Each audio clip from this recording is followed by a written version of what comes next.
So, usapang real talk naman tayo. So, itong video na to para to sa mga overweight, obese. Okay, kung alam mo mataba ka, tapos hindi mo alam kung overweight or obese ka, you better check out whether you're obese or overweight. Kasi baka all this time iniisip mo lang overweight ka, pero obese ka na pala. Okay, so, for the past 15 years, I've been obese. Kasi nga, my height is 5'4", and at my heaviest, I was 125 kilos. When did I finally decide that I want to lose weight for good? Yan.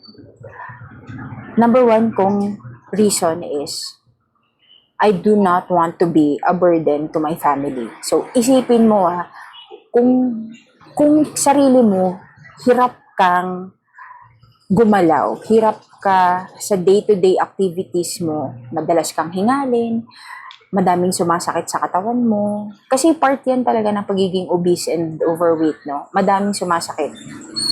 So, isipin mo, how can you give quality of life to your loved ones kung mismo yung quality of life mo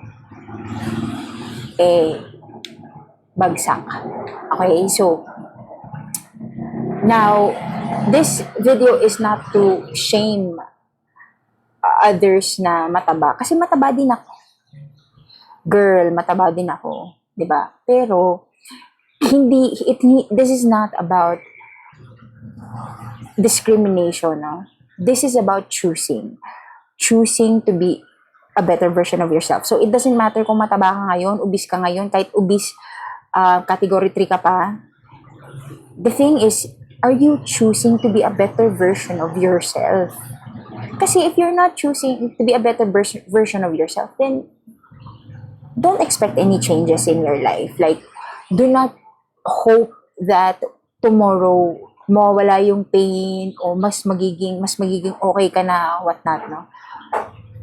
That's not gonna happen. Trust me, because I've been struggling with my weight for the past 15 years, and the only time I felt any kind of relief is when I chose to lose weight. When I finally accepted the fact that I am obese and I have to do something about it. Otherwise, I'm gonna suffer, and I will let my family suffer with me as well. Okay? Mukha lang nakakatawa na mataba ka. Okay? Like, it's funny and all until you get sick. Fact yan. Tamaan na yung matamaan, pero tinamaan din ako nito dati. Okay? Minsan kasi, someone has to really slap you in the face with harsh truth para magising ka. Kasi yung sarili mo hindi magising eh. 'Di ba? Stop convincing yourself that okay lang na mataba ako basta healthy. Dude, walang healthy na mataba. Okay? Okay? Obese ka. Obese ako before. Well, obese pa rin naman ako hanggang ngayon. Bumaba lang yung category ko. Okay? Pero suma total, stop pretending that you are healthy. Kung mataba ka, obese ka, chong, hindi ka healthy, okay? Hindi porkit hindi ka pa nagkakasakit o wala kang sakit o hindi ka pa na-diagnose na may sakit, hindi ibig sabihin healthy ka. Because the fact is, and the truth is, healthy ka kung ang BMI mo is acceptable. Okay? Kung yung height mo appropriate or ideal dun sa weight mo, healthy ka. Pero girl, kung hindi, wag kang malinis. Wag ka rin magpanggap na healthy ka. Okay? Ako nga tinanggap ko na obese ako 'Di ba? Kahit yung iba sinasabi, hindi, overweight ka lang. Girl, hindi. Obese ako. Yun. At 5'4", tapos nag 125 kilos ako. Obese ako. Okay? So, tanggap ko yan. Minsan, kailangan nating tanggapin ang katotohanan. Wag nating i-sugarcoat just to make us feel better. Okay? So, kung ngayon, wala ka pang nararamdaman, trust me, yan din ako. Nung bata-bata ako, like at around 33, parang nasa 117 kilos ako ng mga panahong yun, no? At my heaviest, I think, nung nag-37 ako, 30 or 35, doon ako ng 125. So, bakit ako, 40 na ako ngayon, hindi pa rin ako nag-decide agad-agad na, na to finally take it seriously to lose weight. Talagang sineryoso ko na lang magpapayat and to do something about my weight, my obesity, is when hindi na ako makasabay sa husband ko, sa daughter ko, paglalakad pa lang. Tapos, sobrang sluggish, ang hilig kumain. Pero after kumain, I feel so bad. Like, I feel more sluggish. I feel heavier. I feel, okay? So, bakit mo naman ipagpapalit yun? Ngayon, okay, 88 kilos ako, overweight pa din. Obese pa din, class 1. Okay? So,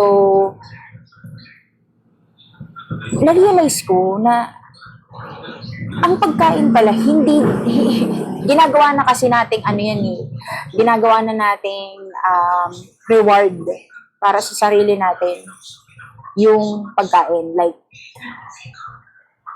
and I'm talking about this not to discriminate anyone. I'm talking in my, because naging journey ko din yan. So, kain ako ng kain.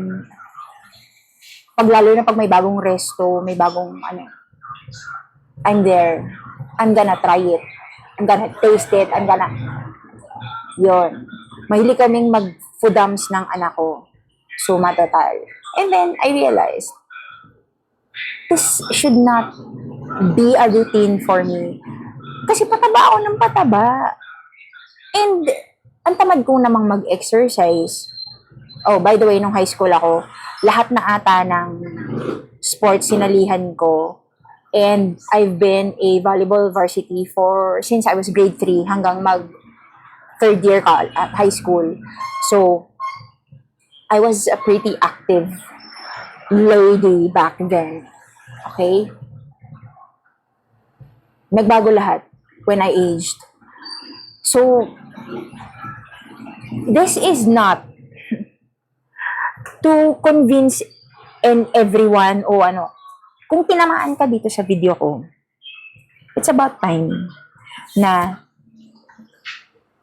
you take one step towards losing weight. Okay? Ngayon, hindi ko sinasabi or hindi ko to ginawa yung video na to convince you kung if you're overweight or obese. Pero if you love your family, don't be a burden to them. Because eventually, if you do not change your ways, eventually you will be a burden to them.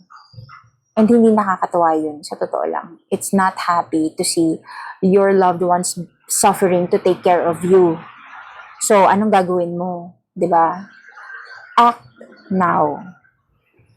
Do your best to lose weight, be a healthier version of you. Kasi alam mo, sa totoo lang, mas masayang gumala kung kaya mong makipagsabayan sa paglalakad, sa pag-akyat-akyat, ganun. Yung hindi ka, yun ang totoo. Okay? Hindi masaya na yung family mo, while on a travel or while on a gala, lahat sila nauna na, tapos ikaw, and they have to wait for you. That's not fun, isn't it? Is it? Is it fun? No, it's not. Okay? So, this is an eye-opener for you. Magpapayat ka na. Okay? Sabay tayo if you want.